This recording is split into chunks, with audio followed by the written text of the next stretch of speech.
But I think the biggest thing, and maybe one of the things that's helped me the most in my business is my mantra, and I have it on my whiteboard right now, is progress over perfection. And I think a lot of the times we can get so bogged down in our own head, and there's so many complicated systems, and there's so many things. Okay, wait, I have to do this, and what if I don't do it right? And you learn how to do things not by reading or researching. You can get some fundamentals, but you actually learn it by doing. You Hmm. learn by doing. And if you're so afraid to make mistakes, perfect is the enemy of progress.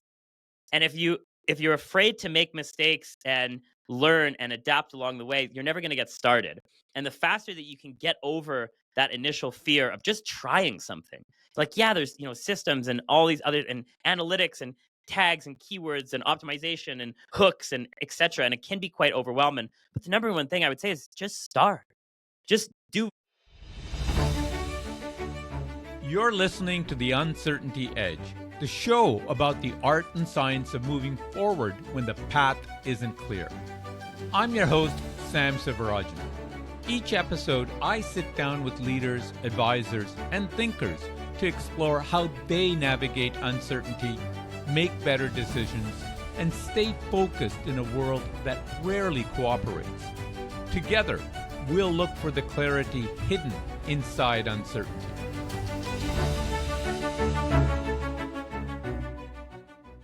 Hi, everyone. I'm Sam Sivarajan, and welcome to the show where we help decision makers navigate uncertainty with clarity and confidence.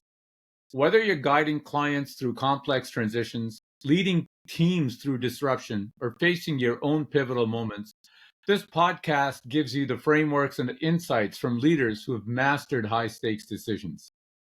Today, I'm joined by Philip Sutter, founder of PolicyStream and Affinity Life. Philip is an insurance broker who transformed his practice from traditional face-to-face meetings to a thriving six-figure digital business, built entirely through organic video content marketing and strategic niche positioning. He's now helping other advisors modernize their client experience through technology while teaching them how to market effectively in the digital age. If you've ever wondered how to build a sustainable, scalable practice in an uncertain market, this conversation is for you. Philip, welcome to the show. Yeah, thanks so much for having me, Sam. Philip, you built, as I've said in the intro, two companies, Affinity Life and PolicyStream, while maintaining an active insurance practice. Walk us through your journey and what drove you to pivot from being a traditional business owner and doing traditional meetings to building a fully digital brokerage. Well, I guess there's two different things there. So the first is the agency. So I've been in the insurance industry since 2014, and I think I started like everyone else, friends and family, calling all your relatives up. Hey, do you want to sit down and have a meeting with me and talk Right. about financial planning? So I did that like everyone else until and I was scraping by in it. I was young at the time, so I didn't really connect with husband, wife, family, kids. I didn't have any kids myself, so I was struggling in the family market. And then I saw, just by luck, a presentation with this MGA event where they were talking about using insurance as a tax strategy with Desjardins. They were talking about the jointly owned critical illness policy, and I thought, like, yeah, that's so cool. Not everyone loves insurance, but everybody loves saving taxes. Exactly. And so that's when I was maybe 2 years in the business, 2.5 years in the business. That's where I transitioned into working in the corporate market, which in and of itself is its own beast. And we did, I had I guess you could say, a wonderful time in that. There was lots of learning, lots of hurdles. The deals take a lot longer, Yes. but over 3, 4, 5 years, I started to get some footing in there. I did have the opportunity to partner with a tax firm out of Toronto. So a team of lawyers that did all these corporate restructure and butterfly transactions. And that really allowed me to get very technical, right? But I did that up until till COVID. And then when COVID happened, that's when I had the opportunity to take a step back, and like everything was face to face. It was all seminars, dinner events, wine and dines, networking, boots on the ground, downtown, suit and tie. I mean, you understand. You know what I'm talking about. And that's fine, but I kind of had a chance to take a step back, and I was like, is this what I want to do for the next 30 years of my life? And I mean, we'll probably talk about it on this podcast, but like, no, I want to be in the mountains. I'm a rock Mhm. climber, ice climber, backcountry skier. I just want to live out in the mountains, or, out of my van and be in, Utah or Yosemite or, California and climbing. And if I could do a little bit of work for my laptop and, make some money, great. So I had the opportunity at that time to, look at what I wanted to do. And is this what I want to do for the rest of my life? And, I thought about it long and hard. I said, no, I don't like this isn't sustainable. Like I am the business. If I'm not in front of the room, nothing gets done. Doing seminars, sitting down with clients, meeting people face to face, no money is coming in. I have no system. I am the business. I don't own a business. I am the business. And so it was at that time that I started to do a little bit of research and start this journey, thus far into like, okay, how do you get clients online? Like, how do you get leads? What is a lead? Like, what's a funnel? What's Mhm. email marketing? And I didn't know any of this stuff. I didn't have Instagram. I barely had Facebook. I think I just had my mom and my brother on there as friends. Didn't have any YouTube channels. I didn't have anything else. And I started this, journey into the digital landscape and through various different resources, but self-taught and otherwise, I was able to, I think, crack the code on digital marketing and scale my insurance brokerage now to 100% online. I haven't met with a client since pre-COVID. I haven't met with anyone in person, so it's 100% online and it's 100% through social media and digital marketing and partnerships. Well, there's so much to unpack there, Philip. I love it. You said a couple of things that really resonated with me. That the aha moment where you realize that this is a lifestyle practice that you've got, which is you versus creating a business, right? And I think that that's a journey that every successful advisor I know has gone through. You just seem to have gone through it relatively early in your career. So congratulations. And the Thank you. second thing I thought is I love the mindset and positivity that, when you talk about COVID gave you the chance to sit back and rethink. I think others would sit there and say it forced us to kind of, but look, I love it. I think Yeah. you're absolutely right. Every uncertainty, there's opportunity if you know how to frame it and think about it. And you're just the poster child for it, right? Yeah. Thank. We talked before, Philip. You mentioned that it took you a solid 12 months of consistent video content marketing before you saw your first client from that channel. Now, Yeah. doing digital work, not to the same extent that you are, I can totally picture that. And I must say, it takes real conviction in the face of uncertainty to continue because you don't have metrics, you don't have anything that sits there and says, is this going to work? Yeah. There's just this belief that if I keep doing it, it's going to eventually. It did. But I guess the question, and this probably underpins pretty well every entrepreneurial endeavor, like when you're going through it, you don't know that it's going to succeed. So, what kept you going during that period, and how did you manage the doubt that comes very heavily when you're Yeah. investing in something unproven and something that is brand spanking new to you? It isn't that you could have gone to a lot of people in the Mhm. industry that have charted this path before, that this is the way to do it, this is not the way to do it. How did you manage that? Yeah, that's a great question. There's a quote from Elon Musk where he's talking about what it's like to start a business, and he says it's like eating glass while staring into the abyss. And I think that's pretty accurate. I'll be completely honest and transparent. I wish I could say that I had blind faith and I had such conviction and I knew it was going to work and I just put my head down. That's not the case. So, what actually happened with the video content marketing? So, I did try making a bunch of videos for YouTube actually back in 2017. I still have them. They're god awful. They're and I keep them. They're all private. They're on my channel. I keep them as a reminder of like, wow. And so I did Of your that and journey? not yeah, the journey exactly. I made those, did a big batch of them, nothing happened. And then and I'd always created some videos, but I never put it on YouTube. I just like created it like I thought I'd just put it once. I think I had it like in some email marketing campaign. So I tried video content marketing and I unsuccessfully I'd do a big batch of videos. And I think I had the mentality like, oh, you just do it once and then it's set up. You create a whole batch of videos and that's all you need to like you only need to create one term life Mm. insurance versus permanent life insurance video and then it's done for the rest of your life. And obviously that's not the case. So luckily in 2020 when I was pivoting here and trying to figure out how to get clients online, I had that same mentality again and I created a batch is what I'll call it, a batch of videos, and I put a little bit more effort into this batch. I put a little bit more of a thumbnail and I tried to research it, but they're still god awful. They're recorded from my webcam, like on my computer, not even a camera. no microphone, just like the webcam audio, terrible. Behind me is just the drywall, my wall, nothing. It's just a blank white wall. And there's me in front of the video. And in today's video, I'll be discussing salary versus dividend and the differences for business owners. And I created, I don't know, maybe 20 or 25 videos in early 2020. And then, nothing happened. YouTube doesn't work. It doesn't work. I'm done with it. And so I stopped. I stopped making the videos. And just I think, and I had so many doubts. Of course, like I try something, I tried out. I tried LinkedIn, didn't work. I stopped. I tried Facebook, didn't work. I stopped. That was my mentality. I tried it for a few months. It didn't work for me. Oh, it doesn't work for financial advisors. It doesn't work for insurance brokers. My Right. clients aren't on social media. My clients aren't going to YouTube to try and find me. And Mhm. it's just a poor mentality that I had. But thankfully, this set of videos that I had recorded, some of them took off for whatever reason. People, taxation or corporate structures or whatever it was, some people started watching it. And then 6 months went by and I looked back and I was like, oh my God, like a few thousand people have watched my video. And then I was like, okay, there's something here, Philip, like just stop. And so then I did more research on YouTube. I looked at other insurance brokers and financial advisors that had YouTube channels. And I think it was just like the realization that I got a taste of success, Mhm. or not even success, but a taste of, oh, this might work. I saw other people that it worked for, and I said, all right, Philip, your clients are on YouTube.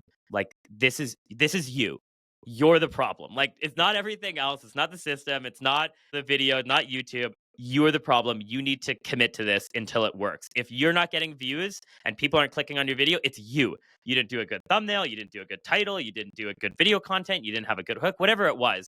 And so I think luckily I had that initial validation and I took that and then I just went all in on YouTube and I committed to it. And from that point, yeah, it probably took another 6 or 7 months. So it was 6 months from the original to the final. And then I got my first client. Someone reached out like, "Oh yeah, I want to buy life insurance." And I was like, "Where did you find me?" And they're like, "From Hmm. YouTube." I was like, "From YouTube?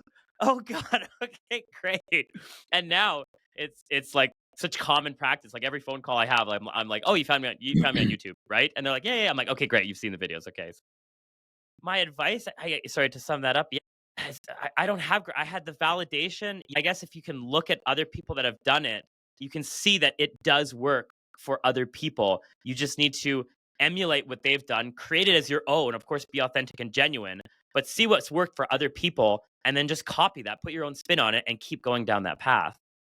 I think what I really like about what you're saying is that, and of course, having that win helped energize you and give wind in your sails. But what I hear you saying is that you were able to break it down to fundamentals, that you went back and said, reanalyzed each piece of this and reimagined it, right? Instead of Hmm. saying, okay, I've done all of this, why isn't it working, throwing up your hands and walking out, you use that slight bit of momentum to sit there and say, okay, if I tweak this, would that be better? If I tweak that, would that be better?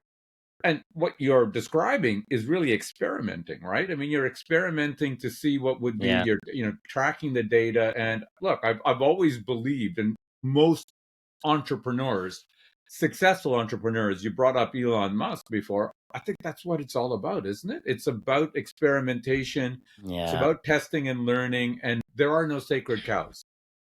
You can go back and sit there and say, okay, I did this. I thought it would work. It doesn't work. So let me revisit how it might work and get inspiration or ideas from other people, right? Hmm. Yeah. No, I love that. Now, you touched on this, and it's interesting, and I think it relates to in an oblique way. It relates to the idea of building a successful practice. But you talked earlier about you being a mountain sports enthusiast. Yeah. And you had told me in our pre-call that your niche focus was on that market: rock climbing, ice climbing, backcountry skiing. How did you identify and commit to this niche? And what advice would you give to people listening who are hesitant to narrow their focus because of the common but wrong belief that that limits their opportunities? Yeah, I guess there's like a few things there, Sam. So the first thing is that for years I tried to separate my professional life from my personal life. It's almost like I was embarrassed. Maybe not embarrassed, but insurance can sometimes be viewed as a sleazy sales kind of thing or financial advisors.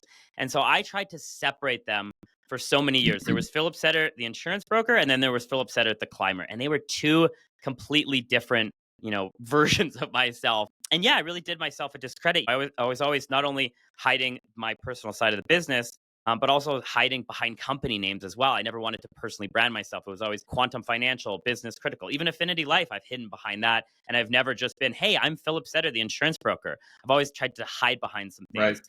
So on the niche side, it was an unfortunate circumstance, I guess, that led me to work in this market. So I've been a climber for many, many years. And in 2020, with one of my friends, we had an accident on the mountain.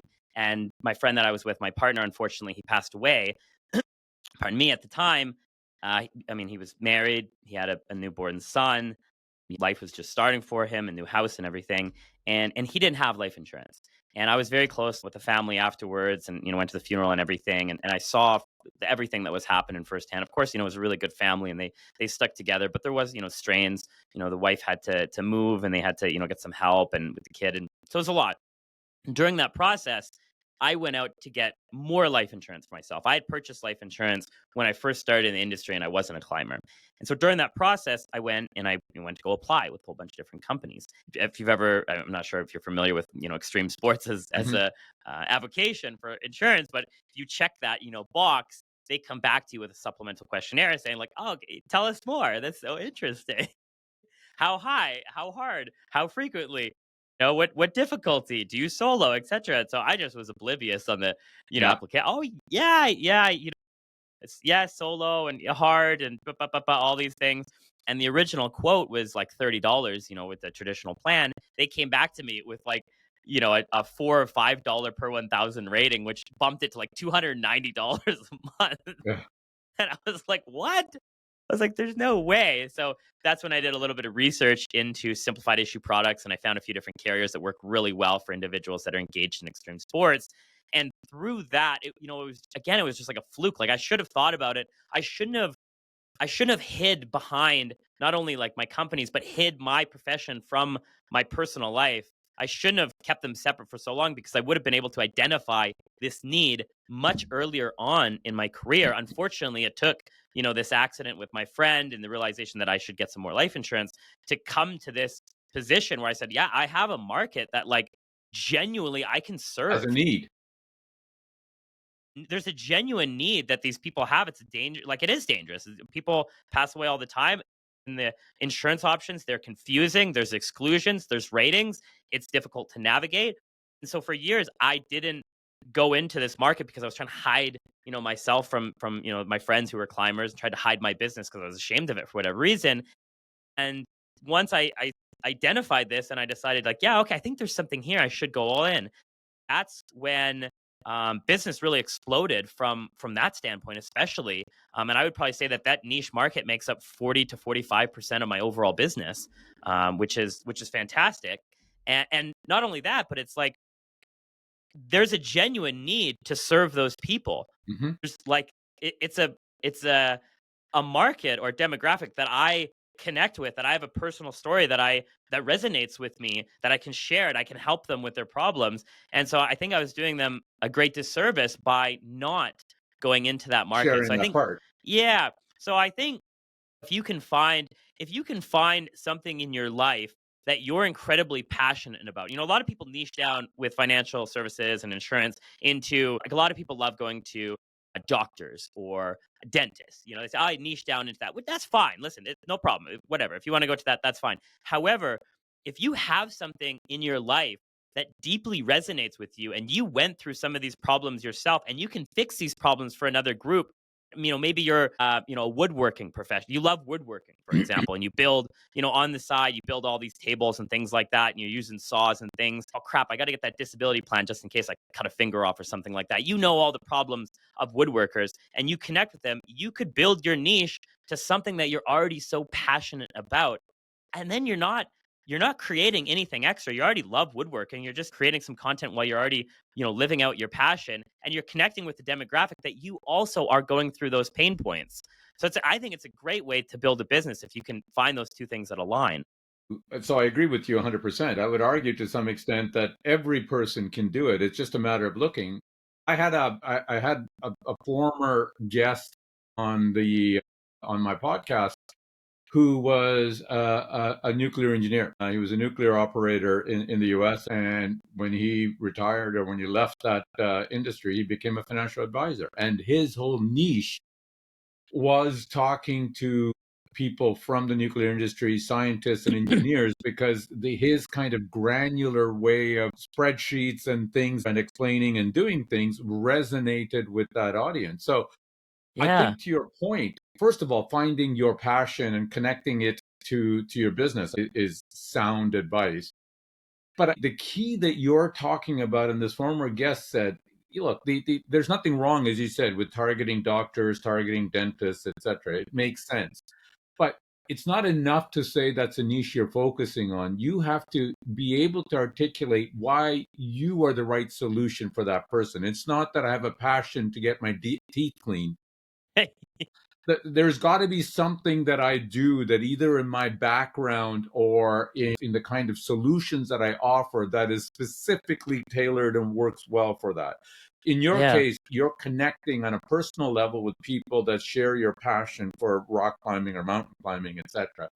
And then you're able to articulate why that the solutions or the path that you've navigated and the solutions that you've found puts you in a position that you can actually serve their needs better than perhaps somebody who doesn't share that passion, hasn't walked that path that you have, right? Yeah, yeah, absolutely. No, I love the nuclear scientist.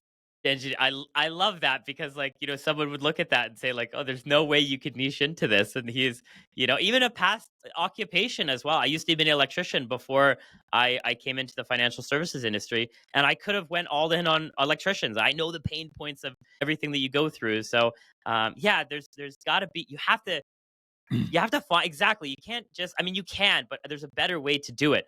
Find something that you have in your life that resonates. Maybe your partner is a dentist and you've Right, seen the struggles that go along with, right. the planning and the preparation and the school and the debt and etc. Like that would be a way to connect to dentists. But if you have nothing, if you know nothing about dentists and you have nothing and there's nothing connects you, and there's no just because you like to get your teeth cleaned, that's not a good enough connection. I love that Well, story so much. I want to just expand on this one point because you've said that your niche has given you about 40% of your business. My belief, and I want you to challenge it or tell me your thinking on it. My belief is that look, the niche allows you to shine, be the big fish in a small pond. Okay, if you Yep. do it right the way that you've done it.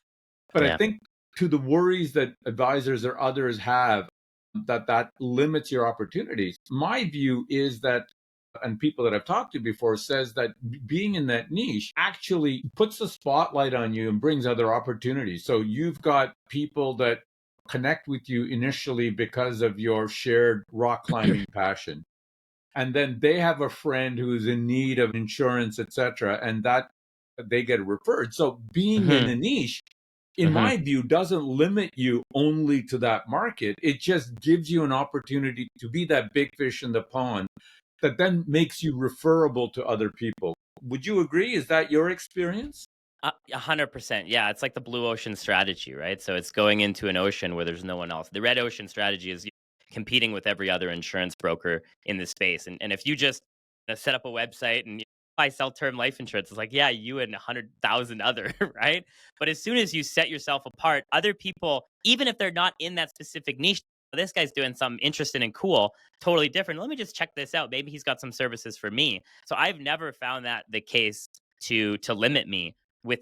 I still work with regular families all over Canada. I still work with business owners, and I still work with climbers. So it hasn't limited me in the slightest. Awesome.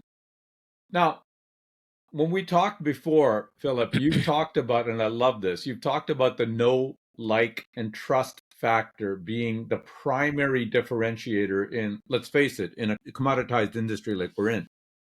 How does video content marketing build that trust faster or more effectively than traditional methods? And what mistakes do you see advisors make when they perhaps first start thinking about creating content? That's a really good question. Yeah. So number one, if you like, there's nothing that separates us from anyone else. We have the same products, the same companies, the same methodology for the most part. So in order for someone to pick me over you over any other broker, they need to, again, yeah, have that know, like, and trust factor. And how do you achieve that? Well, I mean, you could go door to door and you could get in front of them. Hey, I'm Philip. Nice to meet I'm a you. really nice guy. I'm a really nice guy. You can see, look, I got the mustache and I got the hair, and look, I'm a nice guy, right? Please trust me. You can do it by a number of other things. But I mean, how do you build no, like when you purchase something? Is it from just seeing a text based ad, or 100%. just like think about when you choose a realtor or a mortgage broker or anyone else? You want to get to know them on a personal basis, and so the best way to do that is, unfortunately, getting in front of the camera and getting your face out there. I mean, the other way you could do it is, get in front of them in real life if you want to go door knocking and door to door. I absolutely hate that more than anything, And it's not scalable, right? and it's not scalable.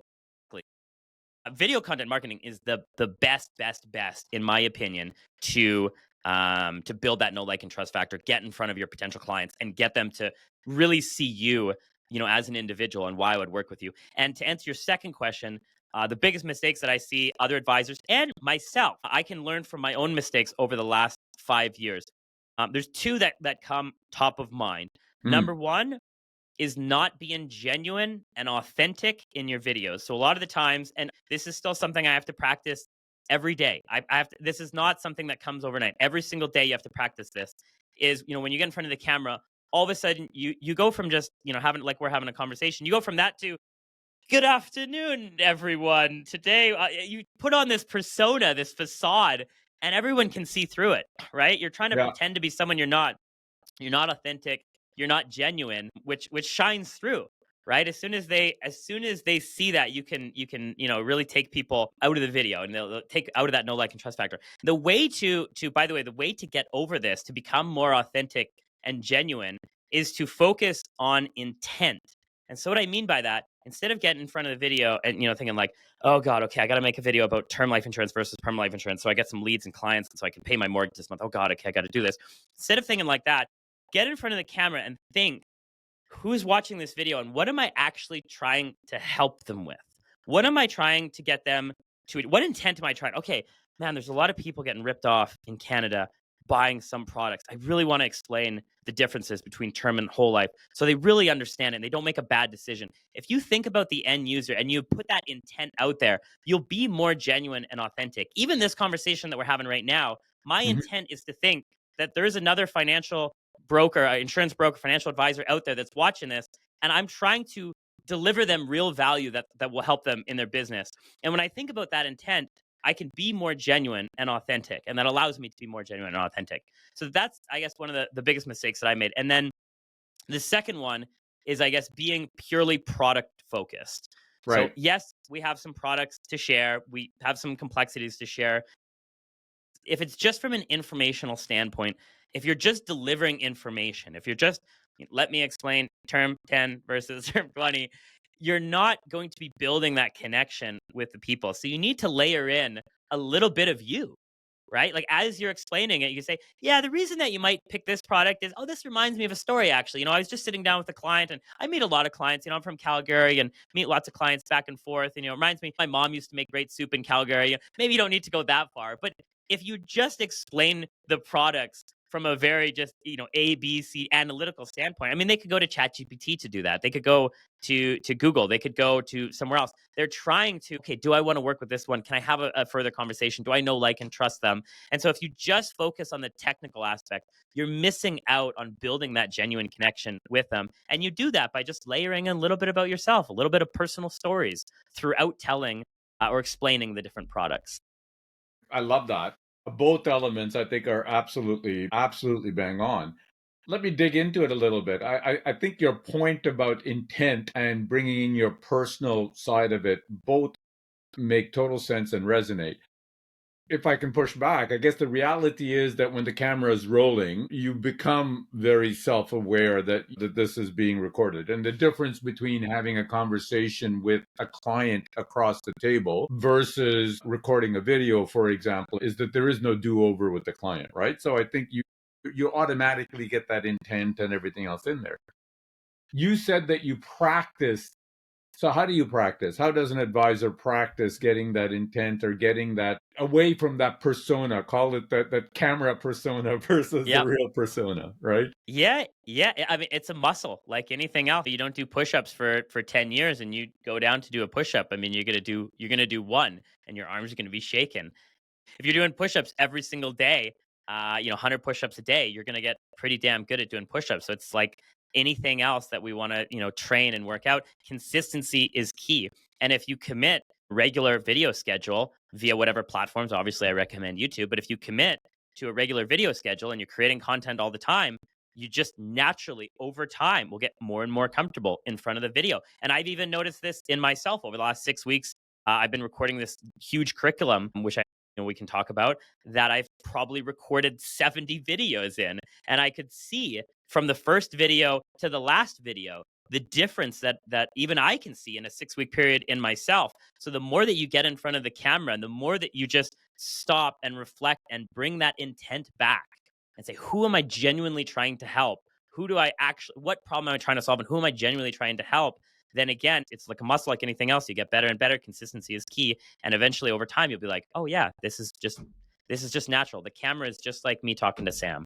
So let's talk about your latest project that you just referenced, and let's tie it to this. You've Sure. explained to me that you've systematized your content creation process. So you've got scripts, you've got batch recordings, you use overseas editors, you've scheduled your releases. Talk to us a little bit about your experience and what your latest project that you've done, and then tie it to, I guess, lessons for advisors who are far earlier in their journey. They're convinced by what you've just said. What is the baby step that they can take to start along that journey? Sure. Yeah. So the curriculum that I've been building is basically, I'm calling it the social media mastery for financial advisors. It's everything that I've learned since, 2015, I guess, but especially 2020, that's allowed me to scale my brokerage 100% online using YouTube, Facebook, Instagram, LinkedIn, TikTok, etc. Both from video content production, niche marketing, partnerships, editing, scheduling, batching, etc. All of that, the whole system. And I'm almost done it. I should be done it in 2 weeks.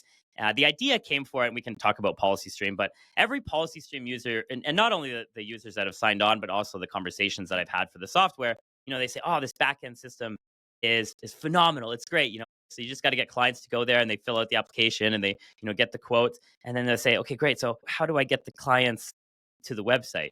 Right. I'm like, well, I mean, that's the magic sauce, isn't it? So as I've been having those conversations, I thought like, okay, a lot of people are asking these questions.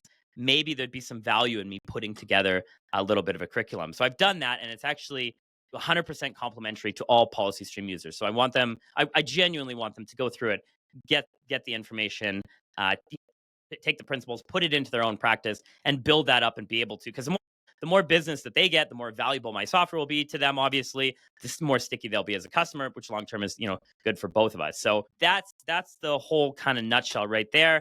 How a new advisor, if I could go back in time, the biggest thing that I think I would tell myself if I could go back 10 years, there's 10 lessons, tons of lessons that I could take back. But I think the biggest thing, and maybe one of the things that's helped me the most in my business, is my mantra, and I have it on my whiteboard right now, is progress over perfection. And I think a lot of the times we can get so bogged down in our own head, and there's so many complicated systems and there's so many things. Okay, wait, I have to do this, and what if I don't do it right? And you learn how to do things not by reading or researching. You can get some fundamentals, but you actually learn it by doing. You Mm-hmm. learn by doing. And if you're so afraid to make mistakes, perfect is the enemy of progress. And if you're afraid to make mistakes and learn and adapt along the way, you're never going to get started.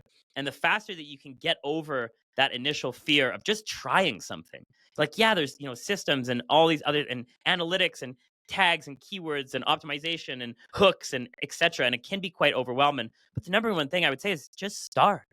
Just do something. Start with one thing and then do one more thing and then do one more thing. And if you focus on progress over perfection, eventually over time, you will achieve something. And I think just to put one thing here, there's a video that Mr. Beast put out He just put it out a couple weeks ago. Mr. Beast is the number one YouTuber on the planet, Mhm. 500 million subscribers or something like that. And he put out a video that he had recorded in 2015, and he had recorded it and scheduled it on his YouTube channel. And it said, "Hi, me in 10 years." I don't know if you've seen the video. It's absolutely, you should go watch it after if you haven't seen it. It's a great video. And in the video is him in 2015, and he's like a kid, and he's like, "Oh, here I am on YouTube making this video. I hope that in 10, this is me and hi me in 10 years. I hope I have at least, if I don't have at least 1 million subscribers, God, I would have failed in life. Like I would have failed at YouTube. Right? At least 1 million. I'll be happy for as long as I'm over 1 million. I'll be good. I'll be good." And you watch that video, and this is him 10 years ago. And I think we overestimate what we can do in a short period of time and underestimate what we can do in a long period of time.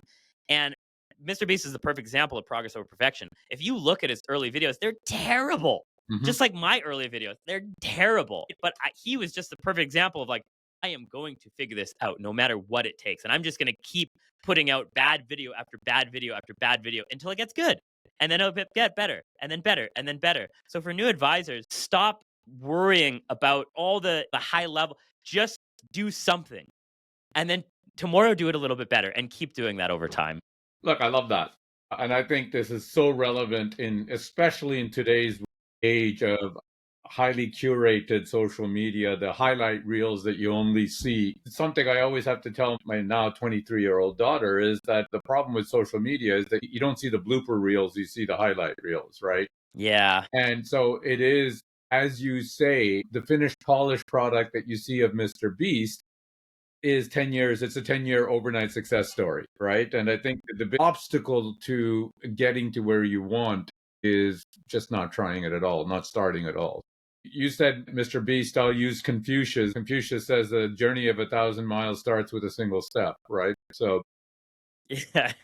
That's great. and along the lines that you've just talked about, in our earlier call, you said something powerful, which is that once you commit to doing something until it works, you can never fail. You just haven't succeeded yet. Now, that sounds like something out of a fortune cookie, but I do love it because I think you're 100% right. But that's a mindset shift that many struggle with. How do you help advisors and entrepreneurs develop that level of conviction, especially when results aren't immediate and when things can't be measured? And I think this is the biggest challenge, I suspect, for a lot of people who are quantitative, who work in industries like ours, where you've got metrics that tell you, you've got a sales funnel, you've got a number of policy proposals that you put, you've got applications completed. You can do the metrics to say, are you making progress or not? In something like this, the best analogy I would use is it's like boiling water, right? Until you see the bubbles come up on the pot of boiling water, you don't know that it's boiled. But if you put your hand into the water midway through, you're going to hurt yourself because things are happening. You just can't see it, right?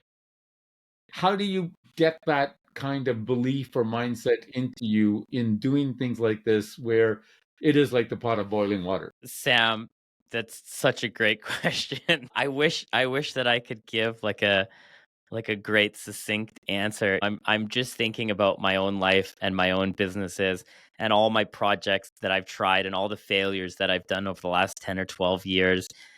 And I mean, the only thing that I can pull from my own experience, I suppose, like a lot of things that I've done in business, I've just went all in. I've leveraged myself. Even when we started Affinity Life in 2020, we invested quite a bit into the technologies for building out the Mhm. self-serve platform. And of course, with the business market drying up, no face-to-face interactions, I was quite stretched thin financially, so I was all in. So I didn't have. It was kind of like the burning the boats. There's a Right, story right, of the Spanish um, army. I think it was the Spanish army that came over to the Aztec Empire and they burned the boats and said we're either dying or we're taking over the country. It's one or the other. right. So for me, a lot of the time. It's been like a burning the boats with every. It seems like with every project that I start, I double down. I take everything that I have and then 10% more. And I doubled down on it. Even now with this PolicyStream venture, we're heavily invested into that. And I'm doubling down and we're all in on that. So for me, I've never had the opportunity, I suppose, to back out. And so it's just been a blind conviction. But with time and with every successful project that you do, you start to gain a little bit more belief in yourself. And so at first, I had no belief in myself and no confidence. And then I built some in the business owner market. I can make money. Okay, I know how to sell. I can make a business, and then it's like, okay, something's there. And then when COVID happened in 2020, initially I first built the chartered corporate insurance curriculum. I was waiting for the software to be built for my website, so I launched that, and that was super successful. We're able to make six figures from that. So okay, all right, so I can build something. Then Affinity, when I was building that, I'm like, God, is this ever going to take off? Like, probably not, but maybe. But I already had some validations, and then it did take off. Okay, so Philip, you can do things. Just keep working at it. And so it gets easier with time. The more successful projects that you have, the more validation and confidence and belief you have in yourself to keep going. But if you don't have any of that, the easiest, like I don't know how you have blind conviction. I mean, the easiest way to just have some conviction in yourself and your business is to burn the boats. And I don't know how you do that, but if you want to like fully commit to something, go. I'm not recommending this, but like go buy a new house or a new car that you have to afford or something, and this is it, do or die. Like we're either going bankrupt or we're gonna make it. That puts a fire under your ass, and you're like, okay, I need to keep going. That's probably not great advice. It's definitely not great financial. Not from a financial, not from a financial advisor.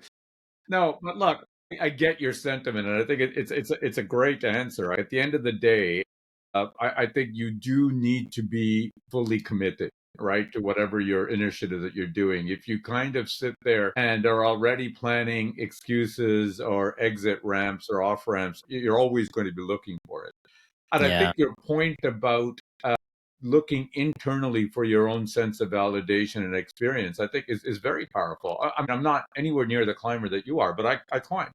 And I remember my very first climb that I've done, it was high altitude, and I'd never experienced that level of altitude before. And it was tough. So the next time I did it, it was easier. And the next time I did it, it was easier. It's never a cakewalk, but I think that each experience gives you learnings that you can use for the next one. And I think each experience is also something you can look back to kind of sit there and say, I can do this. And I'm going to make a completely random connection, but I will say this. So I've done this, I've run marathons. And earlier this year, I did a 10-day silent meditation in a monastery in Thailand. And I swear it was the hardest thing I ever did. Okay. It was like vegetarian, no sugar, no coffee, nothing, like 1,000 calories a day. And 3 days in, would have checked out if I could have, etc. And I think the only thing that kept me going when you're talking about this as an example is I remembered that I had these other experiences in a different context, but other experiences where I remember climbing halfway up a glacier that I was thinking to myself that if a helicopter came and offered me a ride back down, I would probably take it. But no helicopter came, so I kept going. And 45 minutes later, I'm sitting at the top of the summit, right? So I think I had to remind myself on this monastery experience that it always feels darkest before the dawn, and in my own personal experience, so you can go through it. So I think it's a great reminder. It's a great lesson that you're sharing.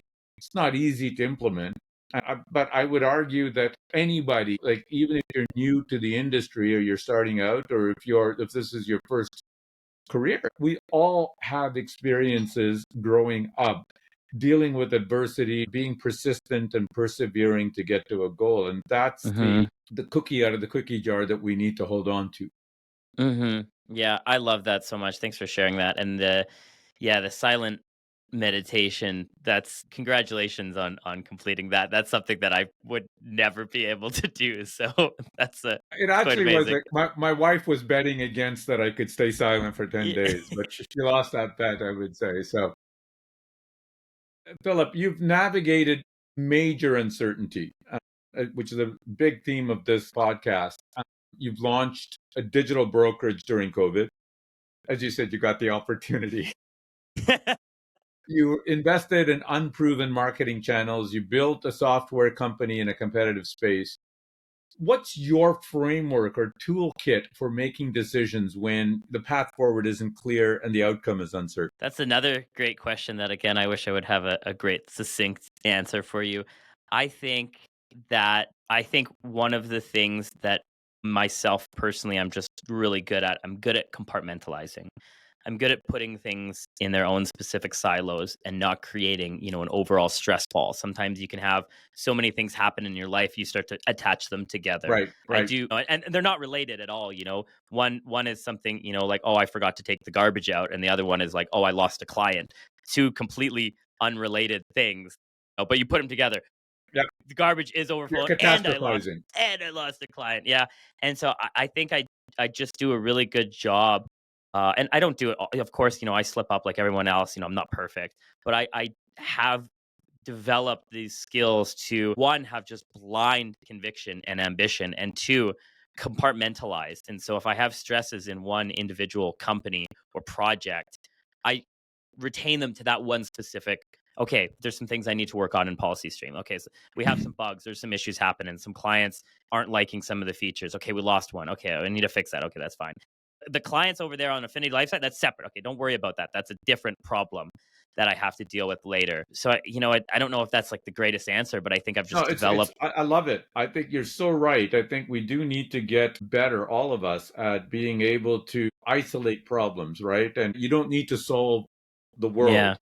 You need to solve the specific problem in front of you at this stage and then move on to the next. So again, yeah, as you say, it's a great discipline to have, and it's progress, not perfection, right? So yeah, exactly. And I mean, if you think about it, if you have, let's say you can rank problems, on stresses on a scale of 1 to 10, and I think a lot of times people will feel, if you ask them, how stressed are you? Oh, I'm at a level 7 stress, or level 6 stress, or 8 stress.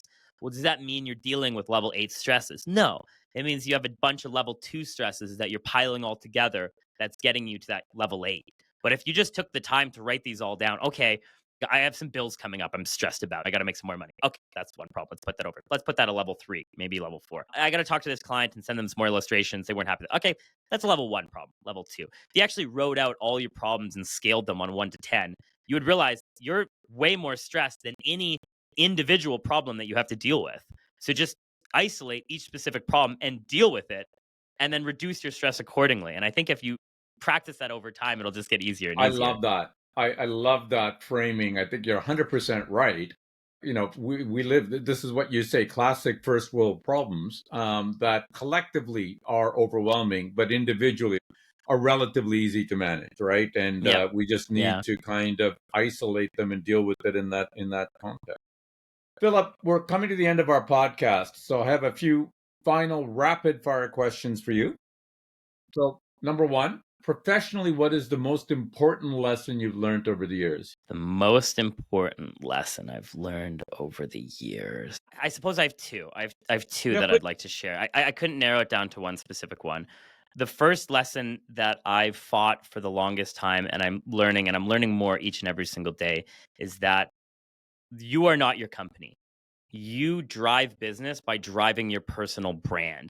And I've hid behind all of my company names for so long, and I've hid my personal life climbing from my professional life. And I think if I would have grasped that sooner on in my career, we aren't in the insurance business. We're in the marketing business. We're in the business of getting people to know, like, and trust us. And even businesses that have a unique product and a genuinely different, like Tesla, for example, and SpaceX and these other companies, they're still led by a personal brand. Elon Musk is still out there tweeting every single day and driving those companies forward. Mhm.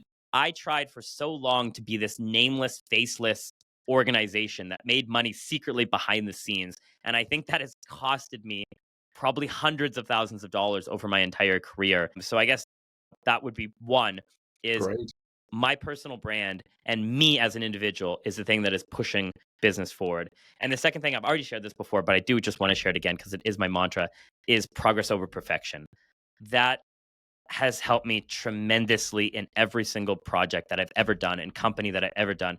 If I focus so much on trying to make it perfect and I didn't get started, I wouldn't be anywhere. I wouldn't be anywhere where I am today. And so yeah, those are the two things. My personal brand is everything and progress over perfection. I love that. Both are so valuable, and I wholeheartedly agree with both those lessons.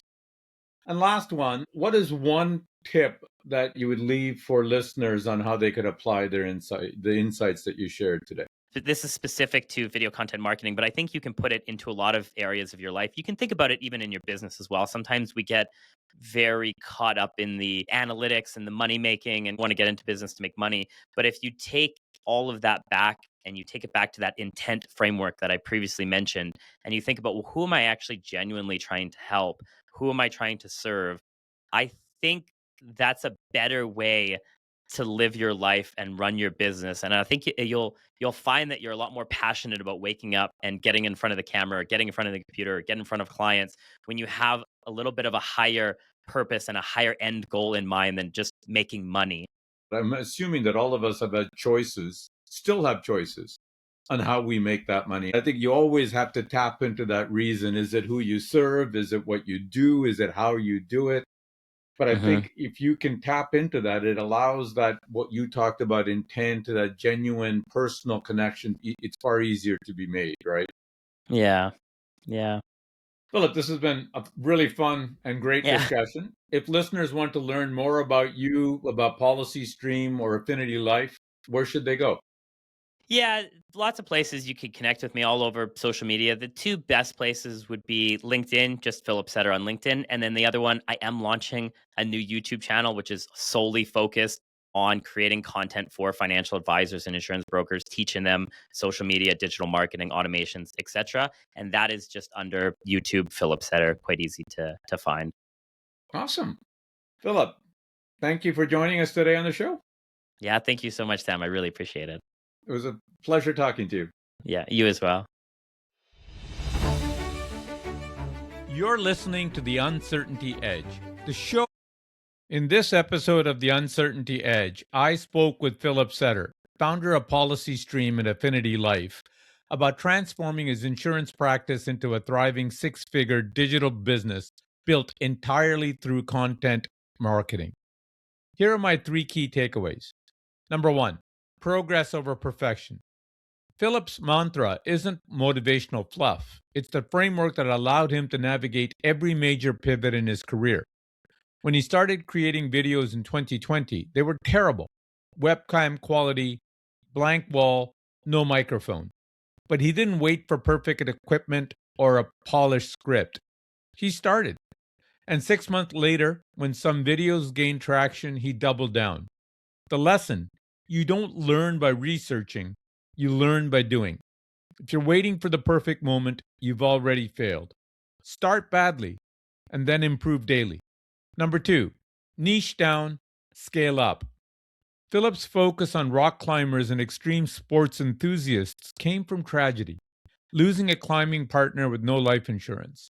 That painful moment revealed the truth. Hiding your personal passions from your professional life is a disservice to both. His niche now drives 40% of his business, but it doesn't limit him. It amplifies him. Being the big fish in a small pond makes you referable beyond that pond. Find something that deeply resonates with you, where you understand the pain points. Your niche isn't a cage, it's a spotlight. Number three, intent drives authenticity. Philip's breakthrough wasn't technical, it was psychological. He stopped thinking, I need leads to pay my mortgage, and started thinking, who's watching this and what problem am I solving for them? That shift from transactional to intentional changed everything. When you focus on serving rather than selling, people feel it. The same principle applies whether you're creating content, meeting clients, or leading teams. Ask yourself, who am I genuinely trying to help? That intent makes you authentic, relatable, and trusted. Philip reminds us that uncertainty isn't something to avoid.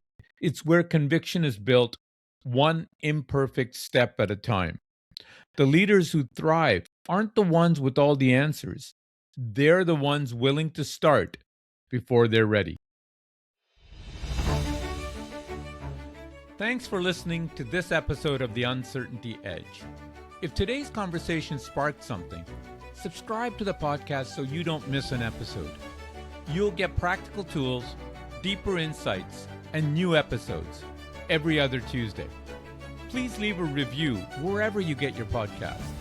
And you can also subscribe to the newsletter at theuncertaintyedge.com.